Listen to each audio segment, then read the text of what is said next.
अस्सलाम वालेकुम जी। आज जो आपने समझना है वो माइक्रोसॉफ्ट वर्ड में ना आपने अपनी सीवी बनानी सीखनी है। ओके, मैं आपको एक चीज़ बता दूं कि सीवी क्या है, क्यों होती है। देखो मार्केट में ना सीवी बनाने के, जब आपको नहीं पता होता कि खुद से सीवी कैसे बना लेते हैं, क्योंकि आप ये जो टूल्स आप सीख रहे हो ये आपको प्रोफेशनल लाइफ में बहुत ज़्यादा मदद करेंगे।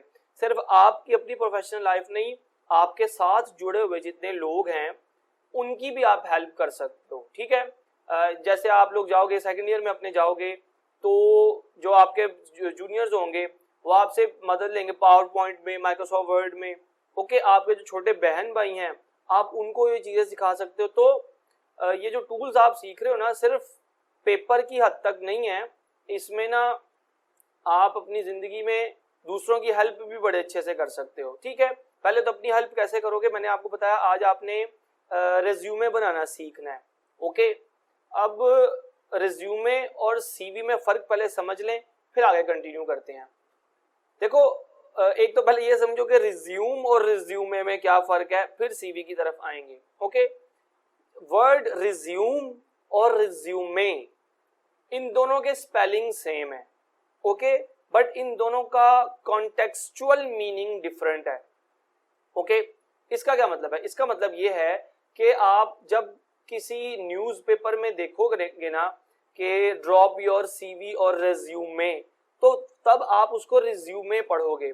आप किसी इंटरनेट पे किसी जॉब पे अप्लाई करने जा रहे हो या जॉब में किसी रेफरेंस में कहीं किसी भी डोमेन में जहां पे आपको जॉब रिलेटेड मटेरियल पढ़ना पड़े, तो वहां पे अगर RESUME लिखा है इट मींस वो रिज्यूमे लिखा हुआ है। ठीक है, जबकि दूसरे साइड पे रिज्यूम तब उस कॉन्टेक्स्ट में यूज होता है जब कोई किसी चीज को आपने स्टॉप किया हो। ओके, जब आपने कोई चीज स्टॉप की होती है उसको आप फिर रिज्यूम करते हो। ओके जी, तो आपने रिज्यूमे बनाना सीखना है, रिज्यूम नहीं सीखना। मैंने बड़े लोगों को देखा है जो इसको जहां पे रिज्यूमे कहना होता है वहां रिज्यूम कह देते हैं, तो ये चीज गलत है। आपको इस चीज को पहले से ही अभी से ही पता होना चाहिए। कितने बच्चों को ये ऑलरेडी पता होगा, जिनको नहीं पता था उनकी अब लाइफ में वैल्यू ऐड हो गई होगी। ओके जी, अच्छा अब रेज्यूमे और सीवी ये दोनों वर्ड्स पैरेलल यूज होते हैं, अक्सर कहीं पे इकट्ठे भी लिखे होते हैं, कहीं पे किसी जॉब की डिस्क्रिप्शन में लिखा होता है कि ड्रॉप योर रेज्यूमे या सेंड योर रेज्यूमे, कहीं पे लिखा होता है ड्रॉप योर सीवी या ड्रॉप योर रेज्यूमे। ओके, अब फर्क समझो, जो रेज्यूमे होता है ना वो एक पेज तक लिमिटेड होता है। ओके, मतलब जो ऑर्गेनाइजेशन, कंपनी, इंस्टीट्यूट, व्हाटएवर जो भी आपको जॉब के लिए कह रहे हैं ना कि यहाँ पे आके जॉब आप करने के लिए अपनी डिटेल्स दो, तो वो बेसिकली आपसे ज्यादा डिटेल नहीं मांग रहे आपके करियर की। वो सिर्फ चाह रहे हैं कि आप एक पेज पे अपनी जिंदगी का सारा कच्चा छट्टा जो आपकी अचीवमेंट्स हैं वो हमें बताओ, ज्यादा नहीं हमें चाहिए। ठीक है, डिटेल में ना लिखना। कुछ ऑर्गेनाइजेशंस, कंपनीज, इदारे ऐसे होते हैं जो डिटेल चाहते हैं आपके करियर की। ओके, मतलब लेट्स सपोज आपने एक जगह जॉब की है, आपने एक जगह कोई भी किसी किस्म की इंटर्नशिप की है, तो आप क्या कर सकते हो, आप बेसिकली अपनी उस जॉब को डिटेल में कि आपकी ये जॉब ड्यूटीज थी वहां पे एज अ, जो भी आप डॉक्टर हो या आप MLT स्पेशलिस्ट, एनीथिंग, तो आपका जो जितनी भी जॉब रिस्पॉन्सिबिलिटीज थी उनको डिटेल में लिखो, क्योंकि वो ऑर्गेनाइजेशन चाह रही होती है कि वो आपका डिटेल में एक आपकी पर्सनालिटी से जो बेहतरीन आपका वर्जन है ना वो निकाले, तो ताकि जब आप इंटरव्यू देने आओ तो आपके रिज्यूमे को देख के वो जान जाएं कि अच्छा ये एक तो ये बंदा है जिसने ये बहुत ज्यादा कुछ किया हुआ है, और फिर उसी डोमेन से आपसे क्वेश्चंस किए जाएं। ठीक है, दोनों ठीक है, रेज्यूमे भी अच्छा होता है और सीवी भी अच्छी होती है। अगर आप मेरे से पूछे सर ज्यादा बेहतर कौन सा है, तो देखो दोनों चीजें ठीक हैं। देखो आपको जो जिस कंपनी से, जिस कंपनी या जिस हॉस्पिटल में आप जा रहे हो अप्लाई करने के लिए, वो आपसे क्या रिक्वायर कर रहे हैं, वो रिज्यूमे चाह रहे हैं या वो आपसे सीवी चाह रहे हैं। ठीक है ना, अगर तो आपका एक्सपीरियंस कम है लाइफ में, आपके पास ऑटोमेटिकली लिखने के लिए चीजें कम पड़ जाएंगी। ओके, और अगर आपके पास आपका एक्सपीरियंस ज्यादा हो गया हुआ है तो फिर आप डेफिनेटली गो फॉर सीवी। ठीक है, अब सीवी का पूरा मतलब होता है, सीवी वर्ड सीवी मुखफ़फ़ है क्यूरिकुलम विटेई। ओके, तो इसका मतलब होता है आपने अपने जिंदगी में जो भी करिकुलम पढ़ा है उसके दौरान जो भी आपने प्रोसेस से गुजरे हो डिटेल में बताओ। ओके जी। तो सीवी को कभी कभी एक पेज का भी कह देते हैं लोग, दैट्स फाइन, लेकिन जो बेसिक डिफरेंस है वो ये, रेज्यूमे एक पेज का होता है और सीवी डिटेल्ड होती है, ठीक है ना। अब इसको बनाना कैसे है, इसको बनाने के लिए आप माइक्रोसॉफ्ट वर्ड ही यूज करोगे। ओके जी। तो अब चलते हैं माइक्रोसॉफ्ट वर्ड में। एक चीज मैं आपको बता दूं, ये चीज बनवाने के लिए ना जो डिजाइनर होते हैं वो आपसे काफी ज्यादा पैसे चार्ज कर लेते हैं, ठीक है। ये डिपेंड करता है इलाके टू इलाका कि आप किस इलाके में बैठे हो। अगर आप बहुत अच्छे इलाके में बैठे हो तो वो आपसे 500 रुपए भी चार्ज कर लेते हैं, ठीक है ना। एक बिल्कुल बेसिक लेवल की सीवी, जो आज मैं आपको एडवांस लेवल की सीवी सिखाऊंगा, ठीक है ना। और वो बेसिक लेवल की सीवी का आपको इतना ज्यादा पैसे चार्ज कर लेते हैं। अगर आपको अपनी सीवी बनानी आ जाए खुद तो आप उसके अंदर एक्सपेरिमेंट करो, थोड़े से सीवी देखो, 3-4 सीवियां अपनी बनाओ और फिर आपको एक्सपीरियंस हो जाएगा। आप अपने किसी छोटे बहन भाई, किसी कजन की सीवी बना सकते हो, ठीक है ना। या फिर अगर आपका थोड़ा सा बिजनेस माइंड है तो आप सीवी बनाने की सर्विस दे सकते हो और लोगों से पैसे ले सकते हो उस सर्विस के। ओके जी। तो मोनेटाइज करने के चीजों को बहुत से तरीके होते हैं, डिपेंड्स अपॉन यू, आपका दिमाग कैसे चलता है। तो अब चलते हैं कि सीवी को वाकई में कैसे बनाना है, या रिज्यूमे, सीवी नहीं, अब मैं आपको रिज्यूमे बनाना सिखाऊंगा, ठीक है ना। वो बनाना आ गया तो सीवी आपको ऑटोमेटिकली आ ही जाएगी। ओके जी। माइक्रोसॉफ्ट वर्ड की तरफ चलते हैं। ये मैं वर्ड का जो प्रोग्राम है वो ओपन हो रहा है हमारे पास, ठीक है। ये पुराना डॉक्यूमेंट ओपन हो गया, यहाँ पे मैं करता हूँ न्यू, ठीक है। यहाँ ब्लैंक डॉक्यूमेंट पे नहीं मैं आज जा रहा, ठीक है। यहाँ पे भी हो सकता है हमारे पास काम, ठीक है। बिल्कुल शुरुआत से एक नई सीवी डिजाइन की जा सकती है, लेकिन मैं आपको रिकमेंड कभी भी नहीं करूंगा कि आप इतने स्मार्ट जमाने में रहते हुए स्क्रैच से सीवी बनाओ।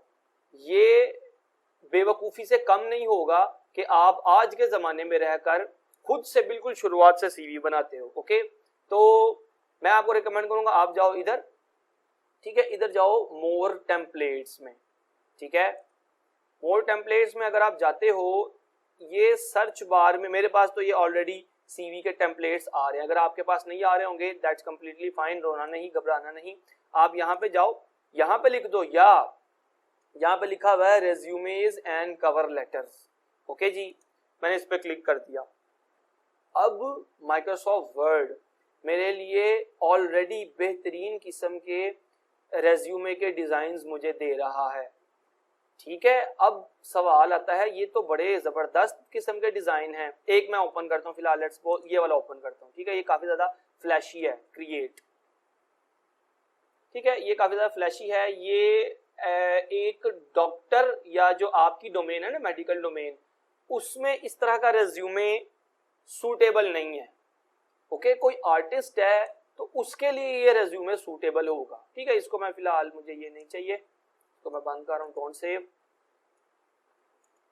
अच्छा, ठीक है। तो आप चूंकि आपका ताल्लुक है डॉक्टरी की डोमेन से, तो आप लोगों ने मिनिमल, क्लीन और ऐसा रेज्यूमे का डिजाइन चुनना है जो आपके डोमेन को रिफ्लेक्ट करता हो।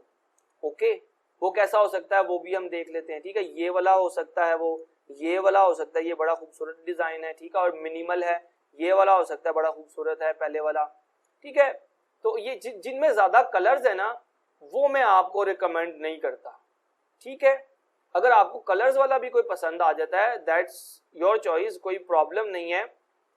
लेकिन जो बहुत अच्छी ऑर्गेनाइजेशन या हॉस्पिटल्स होते हैं ना, उनके एचआर के आगे आपकी सीवी जानी है। एचआर का मतलब है ह्यूमन रिसोर्स पर्सन, उसने इंटरव्यू करना होता है, उसी ने वो सीवी देख के ही जान जाता है कि ये शख्स कितना प्रिपेयर होके आएगा, इसने कितनी एफर्ट लगाई है सिर्फ एक ये जो पेज है इसको ही बनाने में।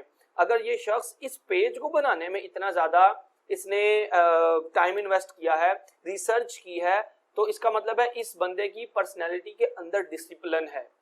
ओके ना। आप कैसे जानते हो आप जब किसी पर्सन को फर्स्ट टाइम देखते हो, आप उसके पूरे खदोखाल देखते हो, क्यों? ताकि आप जान सको ये पर्सन किस बैकग्राउंड की सोच का मालिक है, ठीक है ना। इसी तरह इंसान जो चीज पोजेस करता है वो चीज उसकी बेसिकली इनर पर्सनैलिटी का रिफ्लेक्शन होती है। ओके, जो चीज वो दुनिया को दिखाता है बड़े सटल तरीके से, वो उसका इनर पर्सनैलिटी है, ठीक है। ऊपर से चाहे वो जो मर्जी बनने की कोशिश करे, उसका इनर वो होता है जो वो चीजें पोजेस कर रहा होता है। ओके, तो आपकी सीवी भी स्टेट ऑफ द आर्ट होनी चाहिए है। सीवी क्या, आपकी हर चीज स्टेट ऑफ द आर्ट होनी चाहिए लाइफ में। तो अब फिलहाल तो हम रेज्यूमे की बात करें, तो आपने बड़े ही अच्छे तरीके से अपनी सीवी के ऊपर वर्क करना है, क्योंकि यही वो टिकट है जो आपको जॉब दिलाएगी। ओके, जो आपको लगता हो शायद कि फर्स्ट इंप्रेशन तो वो होगा ना जब हम इंटरव्यू देने जाएंगे, याद रखो वो फर्स्ट इंप्रेशन नहीं होगा। ओके, फर्स्ट इंप्रेशन आपकी सीवी होगी, आपका रेज्यूमे होगा, जो एचआर ने देखना है वो पढ़ेगा, वो उसको एनालाइज करेगा, हाँ यार ये बंदा ना मुझे थोड़ा कॉम्पिटेंट लग रहा है, इसको कॉल करो। अगर आपकी सीवी बेकार होगी तो वो जाएगी उसके कचरे के डब्बे में, और फिर आपको कभी वहां से कॉल नहीं आएगी, आपको डिप्रेशन होगी, यार मैंने तो सीवियां भी दी, इतनी जगह दी, कॉल नहीं आ रही। तो देखो मुकाबला बड़ा टफ होता है मार्केट में, आपको ये छोटी छोटी डिटेल्स पे बहुत ज्यादा वर्क करना पड़ता है। ओके जी, तो I think it's enough for motivation. अब आप लोग काम बिल्कुल करना स्टार्ट करें, ठीक है। मैं आपको एक और चीज रिकमेंड करना चाहता हूँ कि आप अपनी इस फाइल को ना वर्ड में डेवलप ना करें, ठीक है। आपके पास एक और ऑप्शन है, वर्ड पे भी आएंगे बाद में, लेकिन मैं आपको इससे भी अगली चीज दिखाना चाहता हूं जो एक जिसको नेक्स्ट लेवल समझा जाता है। आप उधर जाओ उस वेबसाइट पे जो मैंने आपको कई बार रिकमेंड की है, canva.com पे, ठीक है। ये वेबसाइट आप फ्यूचर में बहुत बार यूज कर सकते हो, बड़े मल्टीपल ओकेशंस पे यूज करोगे। अगर नहीं करोगे तो मैं समझ, बल्कि आप खुद समझ लेना कि आप मीट नहीं कर रहे मॉडर्न दुनिया के क्राइटेरिया को, ठीक है। इसकी सर्च बार में मैं लिख देता हूं सीवी, यार सीवी लिख देता हूं सिंपल, ठीक है। मैंने सीवी लिखा, मेरे पास माइक्रोसॉफ्ट वर्ड के जो बिल्ट इन टेम्पलेट्स हैं, ठीक है, उनसे भी कुछ पॉइंट्स बेहतर आप कह लो, मेरे पास सीवी के डिजाइन आ गए हैं, ठीक है। ये बड़े ही प्रोफेशनल किस्म के हैं। ओके, अब इसमें से चूज आपने करना है कि आपको या आपकी डोमेन को कौन सा सूट कर रहा है। ये वाला जो है जिसके ऊपर मैं कर्सर मूव करवा रहा हूँ, ये तो बिल्कुल नहीं करेगा, ठीक है, ये कोई आर्टिस्ट टाइप का है। आपको मैंने कहा है क्लीन और मिनिमल किस्म की जो आपकी डोमेन को रिफ्लेक्ट भी करती हो, ठीक है, वो चूज कर लेते हैं। मैं फिलहाल ये वाली सीवी लगा, ये वाली आपकी मर्जी, आप जो सा मर्जी करो, मुझे फिलहाल ये समझ आ रही है तो मैं इसको चूज कर लेता हूँ, ठीक है। तो मैंने चूज किया, ये थोड़ी देर लगेगी इसको लोड होने में, क्योंकि ये इमेज थोड़ी सी हैवी होती है, थोड़ा सा बल्कि जल्दी इमेज हो गई आज, इज्जत रख लिया आज इसने, लास्ट टाइम इंटरनेट बहुत ज़्यादा प्रॉब्लम कर रहा था। अच्छा, इसको मैं अब जूम आउट कर रहा हूँ, जूम इन सॉरी, ताकि आपको बेहतर नज़र आ सके, ठीक है। अब होगा क्या, आप इस सीवी को ज़रा देखो, इसकी हर एक चीज़ को उसने ऑलरेडी लिखा हुआ है। अब ज़रा सोचो, ये चीज़ आप माइक्रोसॉफ्ट वर्ड में इसकी कार्बन कॉपी तैयार कर सकते थे, लेकिन आपको कितना ज़्यादा टाइम लगता। ओके, टाइम लगता आपको, माइट पॉसिबल ये डिज़ाइन ही ना ज़हन में आता कि मैं यहाँ पे ये करूँ, यहाँ पे ये करूँ, एटसेट्रा एटसेट्रा। तो ये जो टूल्स हैं इन्होंने आपकी लाइफ कितनी ज़्यादा आसान कर दी हुई है, ठीक है। इसके अलावा भी मैं एक प्रोफेशनल साइट बताऊंगा, rosie.pk, ठीक है, rosie.pk है, वहां पे जाके आप अपनी फ्री में सीवी डिजाइन कर सकते हो और उसको डाउनलोड भी कर सकते हो, ठीक है। फिलहाल मुझे ये वाला इसी टेम्पलेट पे मैं काम स्टार्ट करने लगा हूँ। यहाँ पे आप सिंपली अपनी इमेज को चेंज कर सकते हो, ठीक है, इस इमेज को डिलीट करके अपनी इमेज जो आपके पास पड़ी होगी वो लगा सकते हो, ठीक है। ये वाला काम मैं नहीं कर रहा कि अपनी इमेज उठा के यहाँ पे लेके आना, वो आप कैनवा में जाके अपनी इमेज वहां पे अपलोड करके फिर उसको ऐड कर सकते हो, ठीक है। यहाँ पे आप अपनी प्रोफेशनल इमेज, ये वाली इमेज तो बेसिकली आप नहीं लगाओगे जिसमें आप साइड पे देख रहे हो, यहाँ सेल्फी लगाई हुई है, आपके पास अपनी एक फ्रंट फेस जो आपका पूरा फेस, ठीक है, उसको दिखाने वाली, जिस तरह पासपोर्ट साइज तस्वीर होती है, पासपोर्ट तस्वीर होती है, वो उसकी बात करो, ठीक है। यहाँ पे आप अपना नाम लिख देते हो। ये कोई फाइनल रूल नहीं है कि आप इसका कलर नहीं चेंज कर सकते, एटसेट्रा एटसेट्रा, काफी ज्यादा आपके पास ऑप्शंस होती हैं जो आप चेंज कर सकते हो, ठीक है। मैं इस टेक्स्ट का कलर मैं रख देता हूं ब्लू, ठीक है, ब्लू क्योंकि ट्रस्टवर्थी कलर होता है, तो इसीलिए मैं इसको ब्लू करने की कोशिश कर रहा हूं। ये मैंने इसका कलर कर दिया जी ब्लू, ओके।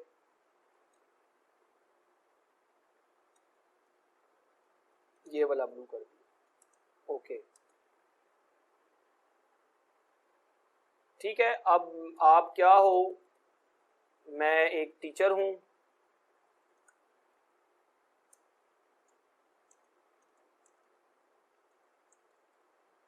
अब आप देख रहे हो यहाँ पे ये टीचर का जो फॉन्ट स्टाइल है ना वो सूटेबल नहीं है, कोई बात नहीं, आप इसका पूरा का पूरा फॉन्ट चेंज कर सकते हो यहाँ से, ठीक है। ये वाला मैं रख देता हूँ, ये थोड़ा सा प्रोफेशनल है, सीधे अल्फाज लिखे हुए हैं, ओके जी। अब जरा वापस आते हैं, अब यहाँ पे टीचर लिखा हुआ नजर आ रहा है, ठीक है, ठीक है। ये पैराग्राफ लिखा हुआ है कि आप कुछ ये आई थिंक 20 अल्फाज हैं, 20 अल्फाज में आपने अपनी पर्सनैलिटी के बारे में बताना है कि आप अपनी पर्सनैलिटी के बारे में क्या सोचते हो एटसेट्रा, ठीक है, वो बता देना है। अब आप देख रहे हो इस टेम्पलेट में सिंपल बस आपको अपना मोबाइल फ़ोन नंबर लिखना है, ठीक है, जो भी होगा, अपनी प्रोफेशनल ईमेल आईडी लिखनी है, अपनी वेबसाइट लिखनी है। ईमेल आईडी तो सबके पास होती ही है जिसको हम कहते हैं gmail.com वगैरह, ठीक है। आई रिकमेंड के बल्कि नहीं, आप लोग अभी पैसे ना लगाओ, जिस तरह मेरी एक प्रोफेशनल ईमेल आईडी है हैदरअलीशाह@agrade.pk, ठीक है, हैदरअलीशाह@agrade.pk, ठीक है। ये agrade.pk बेसिकली मेरी वेबसाइट है, ठीक है। तो जब आप वेबसाइट खरीद लेते हो ना, डोमेन नेम खरीद लेते हो, तो फिर आपको इजाजत मिल जाती है कि आप अपने कस्टम डोमेन या अपनी कस्टम ईमेल आईडी डेवलप कर सको, ठीक है ना। यहाँ पे भी अपनी वेबसाइट अगर आपकी है तो वो लिख दो, नहीं है तो अपनी फेसबुक की आईडी लिख दो, या ट्विटर की आईडी प्रोफेशनल समझी जाती है, ट्विटर से भी ज्यादा प्रोफेशनल लिंक्डइन के अकाउंट समझे जाते हैं, लेकिन हमारे कौम को टिकटॉक से फुर्सत मिलेगी तो वो लिंक्डइन का एल अपनी सर्च बार में लिखने की जरूरत भी करेंगे, ओके। फिर आपके कांटेक्ट में चूंकि आपने ईमेल ऑलरेडी दे दी है, आप वो खत्म कर दो, ठीक है। यहाँ पे अब बेसिकली कांटेक्ट नहीं आना चाहिए, यहाँ पे आना चाहिए एड्रेस। मैं आपको सिर्फ बता रहा हूँ कि एक एक चीज आप यहाँ पे चेंज कर सकते हो, ठीक है, क्योंकि ये वाली कांटेक्ट इन्फॉर्मेशन तो हमने ऊपर दे दी है, तो यहाँ पे एड्रेस आना चाहिए, जो भी आपका एड्रेस है वो आप यहाँ पे लिख दें, ठीक है। वर्क एक्सपीरियंस, हाँ, यहाँ पे अब आपने गेम करनी है, चूंकि आप लोग हो बिल्कुल फ्रेशी, आपके पास किसी किस्म का कोई एक्सपीरियंस नहीं है, आप फर्स्ट ईयर के स्टूडेंट हो, आपने कभी कोई काम नहीं किया अपनी लाइफ में, तो यहाँ पे एक्सपीरियंस में आपने क्या लिखना है। देखो मोस्टली ऐसे होता है कि आपकी ना, या मैं आपको थोड़ी सी गेम सिखाने लगा हूँ, सीखनी है आपने, आपके कोई ना कोई टीचर ऐसा होता है जिसके साथ आपकी ना अच्छी दोस्ती होती है, कोई ना कोई ऐसा होता ही है, जरूरी नहीं कि वो यूनिवर्सिटी से ही हो, आपका कोई भी टीचर आपके स्कूल का भी जिसकी थोड़ी सी प्रोफेशनल वर्थ हो, जो किसी अच्छे इदारे में काम करता हुआ हो, ओके, आप उसको कह सकते हो सर मैं ना, अगर उसका कोई क्लिनिक है, आप उसका कोई डिपार्टमेंट है, कुछ भी, आपका कोई अंकल डॉक्टर हो या किसी भी डोमेन में वो ऊंची जगह पे होना चाहिए वो बंदा थोड़ी, ठीक है, उसको आप कह दो कि अंकल जी या सर जी जो भी आपका वो है, मैं ना अपनी सीवी में आपकी इस फर्म का या आपके इस हॉस्पिटल का ना 3-4 महीने का एक्सपीरियंस लिखने लगा हूँ, ठीक है। तो अगर आपको प्रॉब्लम नहीं है तो मैं यहाँ पे लिख दूं, अगर तो वो कोऑपरेटिव होगा वो कहेगा हाँ लिख दे, कोई प्रॉब्लम नहीं, मैं आपको अपने उस वहां कंपनी से एक्सपीरियंस लेटर भी दे दूंगा उतने अरसे का जितना आप लिखना चाहते हो, ठीक है। तो एक तो ये गेम आप कर सकते हो। हाँ, दूसरी बात ये कि अगर आपका कोई लिंक नहीं निकलता, कभी होता है आपके इतने लिंक्स नहीं होते, तो फिर आप क्या करो, आप इस हेडिंग को ही चेंज करो, एक्सपीरियंस की हेडिंग को, ठीक है।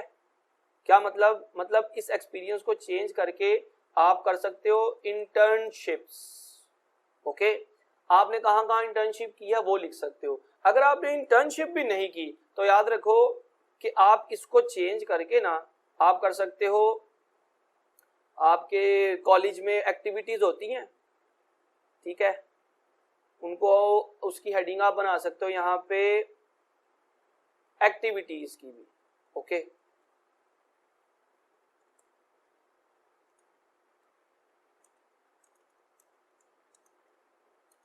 हाँ, अब मैं आपको बताता हूँ कि एक्टिविटीज में आपने क्या लिखा। आपके कॉलेज में बिल्कुल थोड़े दिन पहले, मतलब लॉकडाउन से थोड़े दिन पहले एक इवेंट हुआ था जिसमें वो खून दिया जा रहा था, ब्लड का कुछ हुआ था, ठीक है, आपने उसमें पार्टिसिपेट किया, आप यहाँ पे लिखो।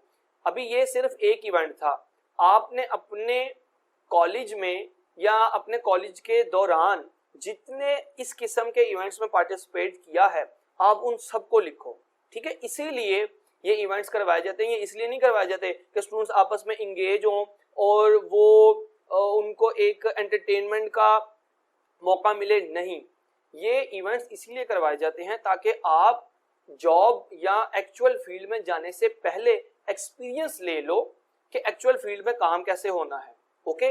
तो उनकी लिस्ट आप लिख सकते हो, ठीक है। इतना तो अब आप करोगे ही, मतलब अभी तो आप इस काबिल नहीं होगे, सबने उस इवेंट में पार्टिसिपेट नहीं किया, लेकिन जिसने किया होगा अब उसको उसकी वर्थ समझ आ रही होगी कि क्यों इवेंट्स में पार्टिसिपेट करना चाहिए। अगर आप किसी इवेंट में इंटरेस्टेड नहीं भी हो लेकिन फिर भी वो इवेंट आपको फ्री में करने के लिए मिल रहा है तो प्लीज पार्टिसिपेट।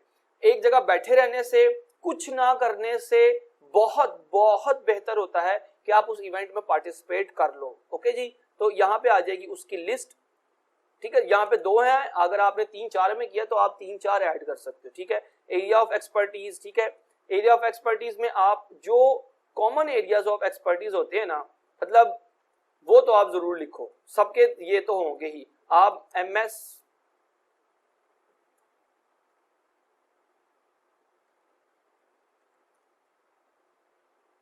ओके अच्छा, वो जो मैं बात बताने लगा था वो ये नहीं है, वो यहाँ पे है, की स्ट्रेंथ्स में आएगी। एरिया ऑफ एक्सपर्टीज में तो आपका सिंपल कोर्स वर्क आएगा ना, कि जो भी आपकी स्पेशलाइजेशन है, न्यूट्रिशन है, लैब टेक्नोलॉजी है या रेडियोलॉजी है, एनीथिंग, जो भी चीजें आपने की हुई हैं वो आप यहाँ पे लिख सकते हो, ठीक है ना। जब आप 1 साल खत्म हो जाएगा ना, आप को फीलिंग होगी कि यार अब हम काफी चीजों के एक्सपर्ट हो गए जो हम यहाँ पे लिख सकते हैं, वो आप यहाँ पे लिख दोगे, इजी, कोई प्रॉब्लम नहीं है। नेक्स्ट आप की स्ट्रेंथ्स में आप कम्युनिकेशन स्किल लिखो, ठीक है। जो भी आपकी लाइफ में जितने भी स्किल आपको आते हैं जिसमें आप एक्सपर्ट नहीं भी हो वो यहाँ पे डाल दो, लेकिन आपने ये भी ख्याल रखना है कि उसके रिलेटेड आपको थोड़ा बहुत काम वाकई में ही आना चाहिए है, ओके जी, वो आप यहाँ पे डाल दोगे, ठीक। और सेम एज इट इज जो आपकी एजुकेशन है यहाँ पे आप लिखोगे एफएससी मेडिकल किया है, ठीक है। मार्क्स लिखने की कोई जरूरत नहीं होती, मार्क्स कोई नहीं पूछता आपसे, इंटरव्यू में कभी भी नहीं पूछे जाते, ठीक है। यहाँ पे आप लिख दोगे आपका program BS nutrition science etcetera etcetera, ठीक है। और अगर आपने जिंदगी में कोई सर्टिफिकेशन की है, जिस तरह मैंने देखा है काफी बच्चों ने ना की है, उन्होंने मुझे, कुछ बच्चों ने मुझे सेंड भी किया था अपना सर्टिफिकेट, सर ये देखें हमने की है, ओरिजिनल में उसकी कोई बहुत ज्यादा वैल्यू नहीं है, ठीक है। हाँ, लेकिन आपकी सीवी में 4 चांद लगाने के लिए, एक एक्स्ट्रा आपको कॉम्पिटेंट बनाने के लिए वो चीज ऐड हो गई है, ओके। तो इसलिए कहते हैं कि हाथ पैर जिंदगी में हमेशा चलाते रहो। आपको अगर की स्ट्रेंथ्स की जो हेडिंग है वो पसंद नहीं आ रही, दैट्स कंप्लीटली फाइन। आपने जिंदगी में 4-5 सर्टिफिकेशंस कर रखी हैं तो आप उन सर्टिफिकेशंस को लिस्ट डाउन कर दो, ठीक है। तो सर्टिफिकेशंस हमेशा एचआर के माइंड में एक बहुत ही अच्छा इम्पैक्ट डालती हैं आपकी पर्सनैलिटी का, ठीक है ना। आई होप कि यहाँ तक आपको सब कुछ समझ आ गया है, कोई मुश्किल नहीं था। आप इसको माइक्रोसॉफ्ट वर्ड में भी यूज करके बना सकते हो और इसको आप अब कैनवा को भी यूज करके बना सकते हो, ठीक है। जो हमारा कोर्स है वो कोर्स तो मैं ये कहता था कि माइक्रोसॉफ्ट वर्ड को यूज करो, लेकिन आई बिलीव माइक्रोसॉफ्ट वर्ड अगर आपको आ गया है, जो मैंने प्रोजेक्ट बताए हैं, दो प्रोजेक्ट दिए थे आपको, एक लॉकडाउन से पहले, एक लॉकडाउन के अब वाला दिया है, अगर आप ये दोनों प्रोजेक्ट करने के काबिल हो गए ना तो बिलीव मी आप माइक्रोसॉफ्ट वर्ड के एमेच्योर लेवल के एक्सपर्ट हो, बहुत ज्यादा एक्सपर्ट नहीं, एमेच्योर लेवल के। तो अगर आप एमेच्योर लेवल के एक्सपर्ट हो माइक्रोसॉफ्ट वर्ड में तो इट मीन्स कि अब आप कुछ एडवांस काम करो। तो सीवी बनाने का काम आप कैनवा से करो, कोई भी आपके इर्द गिर्द आपका कोई नीडी पर्सन मिलता है जिसको सीवी नहीं बनानी आती, प्लीज उसकी जरूर हेल्प करो और फ्री में कर देना, ओके जी। अगर तो वो विलिंग है तो आप उससे फिर उसको कहो कि मुझे पे कर दो, मैं आपकी सीवी बना देता हूँ एटसेट्रा एटसेट्रा, ओके जी। तो इतना ही करना था आज। प्लीज प्रोजेक्ट जो आपका है वो आपने बहुत ज्यादा सीरियस लेना है, ठीक है। ओके जी, अल्लाह हाफिज।